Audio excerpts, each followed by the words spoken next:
제가 저번에 우리 노회에 그 목회자 컨퍼런스 갔다 왔잖아요. 거기에서 이번 코비드-19을 많이 생각할 수가 있었습니다. 그 가운데 우리가 느낀 것이 동일한 점이 물론 예배에 손해본 것이 많이 있지만 그 중에 몇 가지를 우리가 배운 것이 있는데 새벽 기도를 영상으로 올리는 것입니다. 그 목사님들 중에 저와 같이 계속 이렇게 영상으로 녹화해가지고 올리시는 분들도 계시고요. 그리고 교회에 와가지고 교회에서 예배를 드리지만 그래도 그것을 여전히 계속 올리시는 분들이 계십니다. 보니까 앞으로도 이 코비드-19 위기가 지나간다고 해도 그 목사님들은 계속 그렇게 할 계획이라고 합니다. 왜냐면은 이 전에 녹음하지 않았을 때는 한 두세 명, 5명, 10명 그렇게 오시던 성도님들이 훨씬 더 많이 그 영상을 통하여 이렇게 새벽 예배를 드릴 수 있게 되었다고 그면은 참 좋아했었습니다. 네.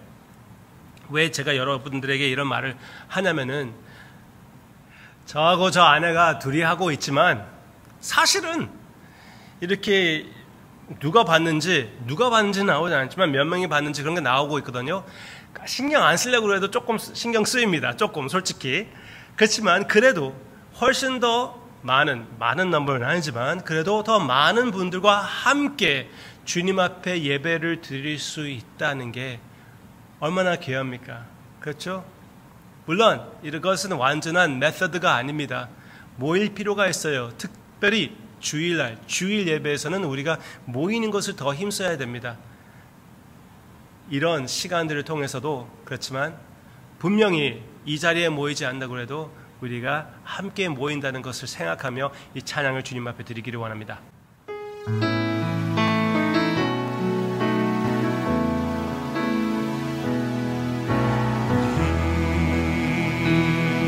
함께 기도해 주 앞에 나와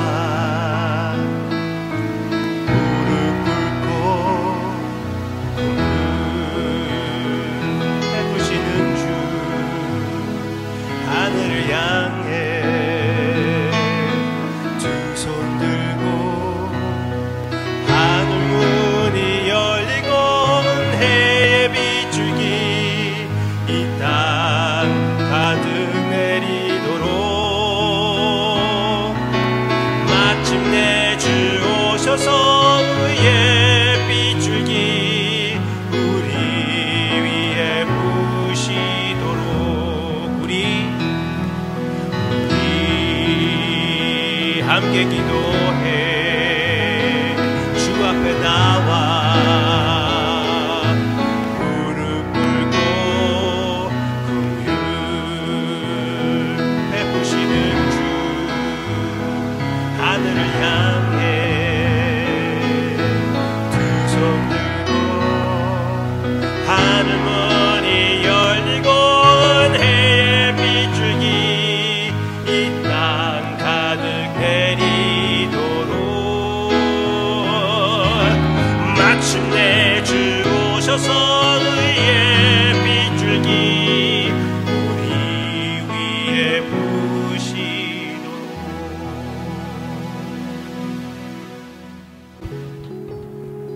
우리 함께 묵상하고 우리 함께 무릎 꿇고 함께 기도하는 이 시간 우리가 너무나 많이 부족하지만 안타까운 면이 여전히 있지만 그래도 함께 모였습니다. 함께 모임 그 가운데에 임하시기로 약속하신 주님께서 이 시간 우리를 만나 주시기를 간절히 기도하고 원합니다. 사랑하는 성도님들이 골방에서 혼자 주님 앞에 예배를 드릴 때 그곳이 혼자가 아니라 우리 다 함께 주님 앞에 나온다는 것을 기억하게 해주시고 주님께서 주님의 임재를 체험하게 해주시옵소서. 예수님의 이름으로 기도합니다. 아멘. 아멘. 오늘은 이 질문을 생각해 보고 싶습니다.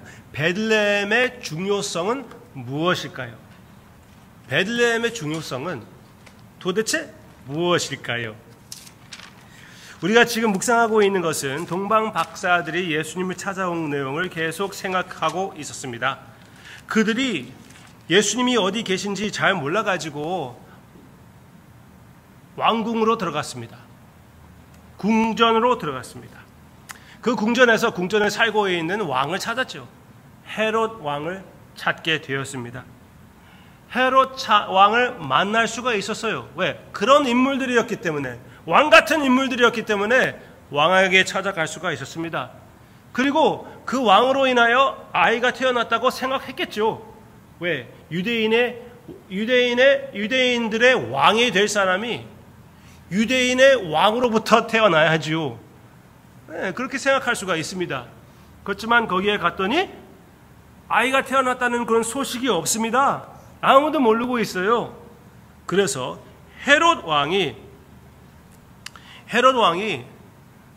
자기의 그 박사들을 불렀습니다. 자기의 박사들을 불러가지고 그 제사장들, 서기관들 불러서 그들에게 물어봤더니 그들은 너무나 잘 알고 있었던 것이에요. 너무나 잘 알고 있었습니다. 5절부터 6절까지 그들이 얘기하는 것입니다. 이르되 유대 베들레헴이오니 이는 선지자로 이렇게 기록된 바 또 유대의 땅 베들레헴아 너는 유대 고을 중에서 가장 작지 아니하도다.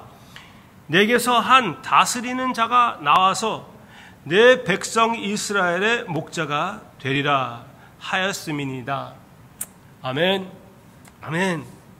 그러면 분명히 베들레헴에서 주님께서 태어났습니다. 그리고 여기 이제 이 박사들이 이곳에서 나왔을 때 별이 다시 나타나가지고 베들레헴으로 인도해서 예수님을 만나게 해줍니다. 베들레헴. 그러나 하필이면 왜 베들레헴입니까?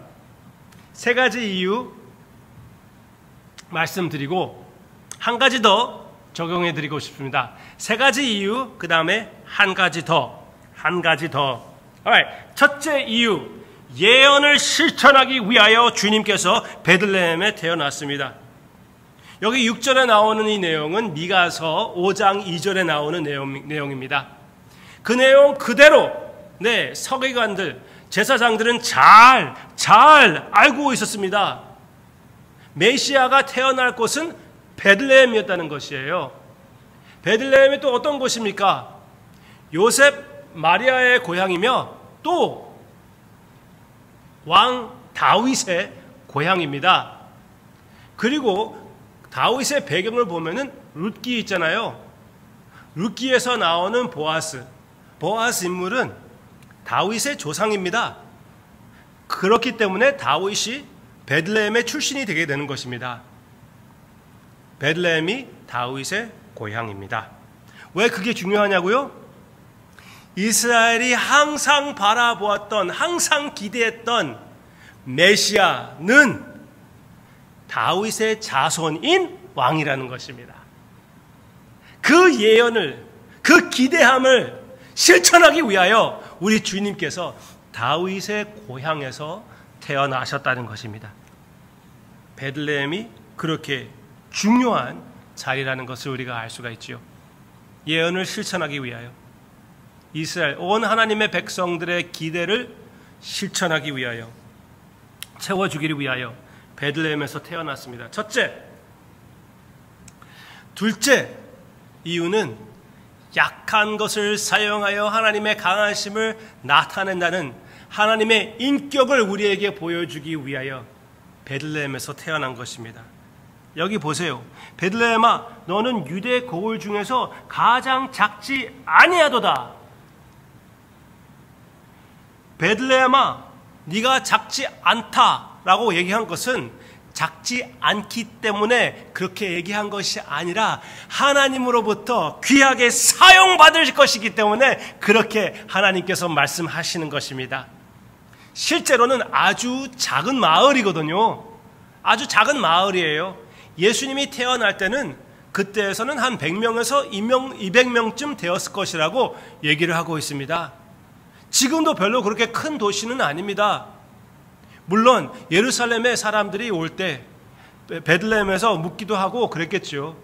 그렇지만 그때 외에는 거기에서 사는 사람들은 그렇게 많지 않았다는 것이에요. 지극히 작은 곳이고 지극히 보잘것이 없는 곳이었습니다. 그러면서도 불구하고 하나님께서 사용하여 그 베들레헴을 통해서 메시아를 보내주시는 하나님의 습관이라고 할까요? 하나님의 마음을 보게 되는 것입니다. 네, 하나님이 분명히 그렇게 하십니다. 아무것도 모르는 어부들을 사용하여 제자로 삼지 않습니까? 갈대와 같은 베드로를 사용하여 반석으로 만드시지 않으십니까? 교회를 핍박하는 사울을 통하여 위대한 바울을 만드시지 않습니까? 우리같이 보잘것 없는 것을 사용하여 주님의 자녀로 만들어 주시지 않으셨습니까? 분명히 베들레헴을 사용하신 그 모습이 우리의 삶에 항상 나타나는 하나님의 인격이라는 것을 우리가 보게 됩니다. 우리의 약함 안에 강하심을 나타내는 하나님. 혹 여러분 지금 이 말씀을 듣는 분 중에 나의 연약함을 느끼고 계십니까? 주님의 강하심을 의지할 수 있는 기회라는 것을 기억하시기를 바랍니다. 주님의 품에 안기시고 주님의 능력을, 주님의 힘을 체험하는 이 순간이 여러분들에게 있기를 주님의 이름으로 축원합니다. 네, 베들레헴의 교훈입니다. 세 번째는 무엇이냐면요, 베들레헴이라는 그 이름의 의미입니다. 그 의미도 역시 예수님을 우리에게 보여준다는 것이에요. 농담 가운데 이런 농담이 있습니다. 성경 말씀에서 나오는 그 여러 가지 도시 중에 가장 살찐 사람들이 어디에 살까요? 물어본다면은 정답이 이것입니다. 베들레헴이라고 합니다. 왜? 베둘레헴. 죄송합니다. 베들레헴.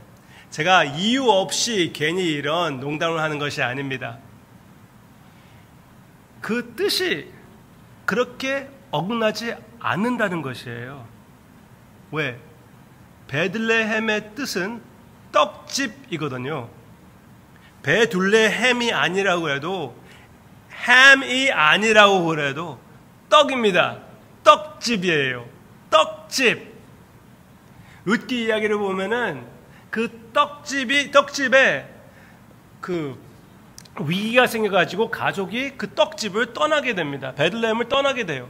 나중에 다시 베들레헴을 왔을 때는 완전히 빈 모습으로 돌아오는 가족의 모습이 보이고 있습니다. 왜? 참 떡은 떡집에 있는 것이거든요. 아무리 기근이 있다고 해도 떡집에 있는 것이 바로 맞는 것이었어요. 이스라엘에 계속 있는 것이 맞습니다. 왜? 결국은 그 떡집을 통하여 생명의 떡이 나타날 것이기 때문에. 네, 베들레헴의 뜻이, 베들레헴 그 이름 뜻이 바로 생명의 떡이신 예수님을 우리에게 나타내는 것이잖아요. 얼마나 마땅합니까? 떡집을 통하여 생명의 떡이신 우리 주님께서 탄생하게 된다는 것이 얼마나 마땅한 것입니까? 생명의 떡이신 예수님의 모습을 선포하는 베들레헴이라고 믿습니다. 우리 모두 다 그런 베들레헴과 같은 그런 존재가 되시기를 주님의 이름으로 축원합니다. 우리가 아무리 보잘것이 없고 연약하다고 해도 하나님께서 그렇게 사용해 주신다는 것을 믿으시고 하나님께서 그렇게 사용해 주시는 것을 체험하시는 우리 모두가 되기를 바랍니다. 내가 한 가지 더 있다고 말씀드렸죠? 한 가지 더는 마지막 포인트에서 이어서 나아가는 것인데, 여기에 나오는 가장 내 마음에 퀘스천을 주는 인물들이 있습니다. 동방 박사들이 예수님을 찾아가는 것은 당연한 것이에요. 선물을 바치는 것도 당연한 것입니다. 베들레헴에서 예수님을 만나게 되는 것도 당연한 것이에요. 그렇지만 당연하지 않은 것을 보시기를 바랍니다.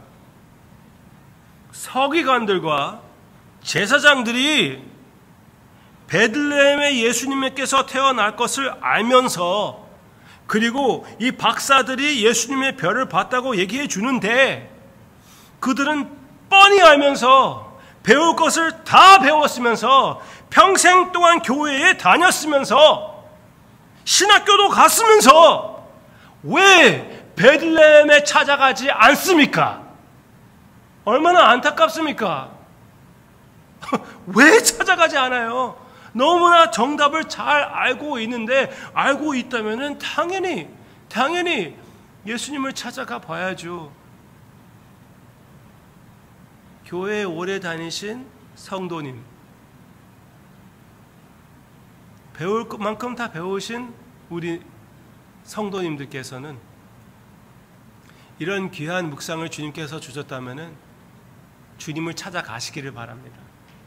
주님께서 은혜를 베푸사 아무리 낮은 곳이라고 해도 베들레헴을 찾아가서 주님을 만나는 하나님의 역사가 여러분에게 있기를 바랍니다. 매일마다 묵상할 때 여러분들에게 그런 역사가 있기를 원합니다. 매일마다 걸어 다닐 때 주님과 함께 걷는 베들레헴의 삶이 되시기를 주님의 이름으로 축원합니다. 찬양합시다.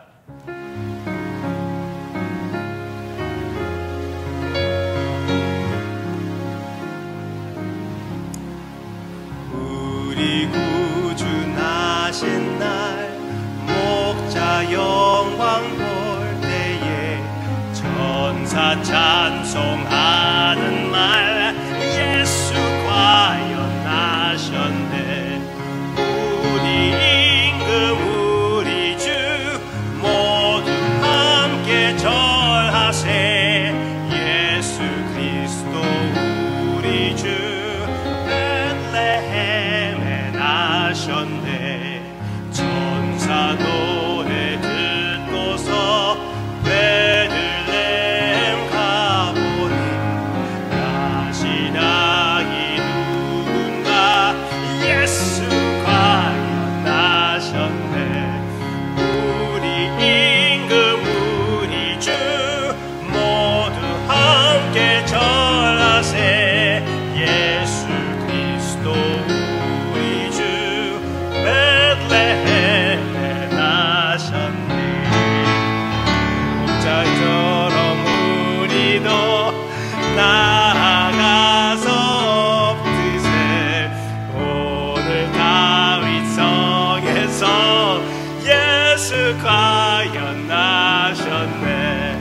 우리 임금 우리 주 모두 함께 절하세. 예수 그리스도 우리 주 베들레헴에 나셨네. 아멘.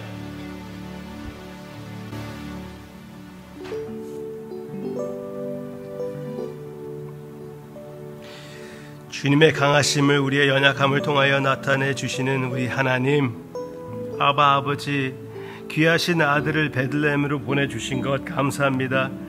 베들레헴을 통하여 우리에게 주시는 교훈 감사합니다. 그런 주님을 알게 해주신 우리 하나님의 역사, 성령님의 능력 감사드립니다. 항상 우리가 베들레헴과 같은 존재라는 것을 기억하게 해 주시옵소서. 세상 사람들이 볼 때는 전혀 보잘것이 없지만 그래도 주님께서 사용해 주시는, 주님께서 채워주시는, 생명의 떡으로 만들어 주시는 우리의 모습이 된다는 것을 기억하고 그 역할을 우리가 마음껏 체험하는 오늘 하루가 되게 해 주시옵소서. 감사드리며 모든 영광을 돌리며 예수님의 이름으로 간절히 기도합니다. 아멘.